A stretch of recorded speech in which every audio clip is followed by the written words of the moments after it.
Ustaz tak percaya orang yang sama diri. Takkan Ustaz nak semayang yang viral. Okey. Itu siapa ya? Okey, sini semayang.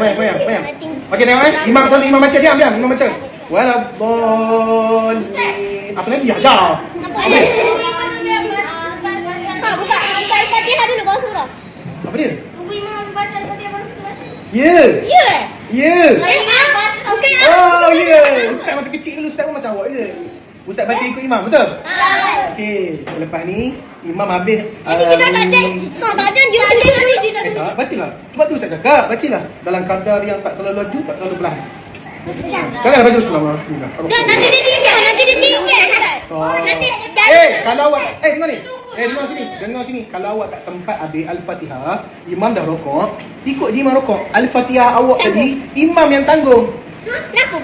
Oh, tadi tak ada. Ya, awak semayang ikut Imam, bukan semayang seorang. Contohlah Ya, Imam duduk saja. Takkanlah Imam duduk depan Imam nak tanya awak dah siap belum belakang baca. Betul tak? Dia jadi buat tahu. Apa dia? Awak biasa tak dengar kalau Imam baca Fatihah? Waladdallin. Amin. Imam akan berhenti sekejap sebelum dia masuk ke surah lain. Dia akan diam dulu. Time tu lah awak nak baca.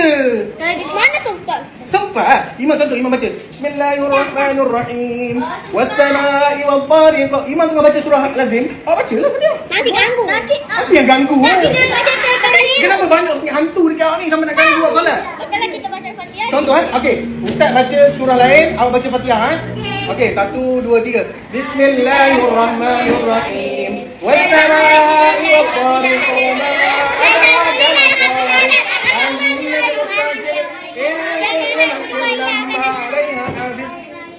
Dan tak habis. Sempat. Dah ayo Ustaz ajar sekali lagi. Baca. Imam tu dosa. Kalau dia Apa pula Imam tu dosa? dia tak tunggu. Tak. Dengar ni Ustaz. Imam baca tahu. Ya, dia tanggung Fatihah je. Boleh tak tunggu dosa awak.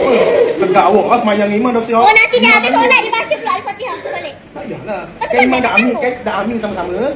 Okey, Imam baca surah lain. Awak bacalah Fatihah. Tengok ni.